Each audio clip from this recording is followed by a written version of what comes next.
আসসালামু আলাইকুম। ইতিমধ্যে ঢাকা বনাম সিলেটের ম্যাচটি শেষ হয়েছে।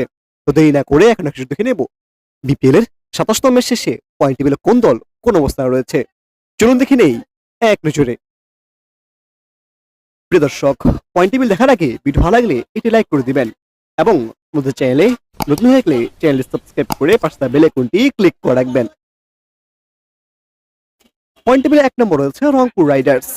৮ ম্যাচ খেলে ৮ ম্যাচ জয়ের ফলে তাদের পয়েন্ট এখন ১৬ এবং তাদের net run net plus ১.৫৪৪।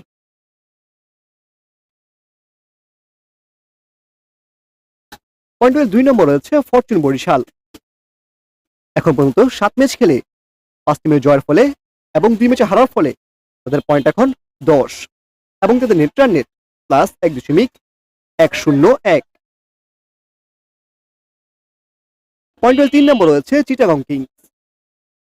৭ match খেলে ৪টি ম্যাচ জয়ের ফলে এবং ৩টি ম্যাচে হারার ফলে তাদের পয়েন্ট এখন ৮ এবং তাদের net run net plus ০.৬৪৮।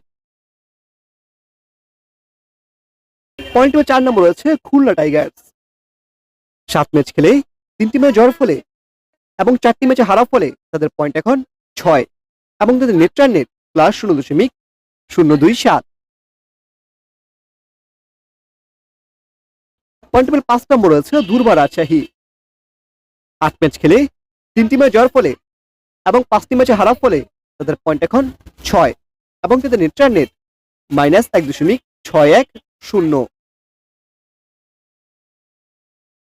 Point table ৬ নম্বর রয়েছে ঢাকা ক্যাপিটালস। এখন পর্যন্ত ৯ ম্যাচ খেলে ২টি ম্যাচে জয়ের ফলে এবং ৭টি ম্যাচে হারার ফলে তাদের পয়েন্ট এখন ৪ এবং তাদের নেট রান নেট -০.১২১।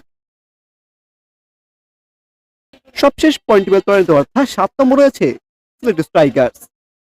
৮ ম্যাচ খেলে ২টি ম্যাচ জয়ের ফলে এবং ৬টি ম্যাচ হারার ফলে তাদের পয়েন্টও ৪ এবং তাদের নেট রান নেট -১.৮১৯।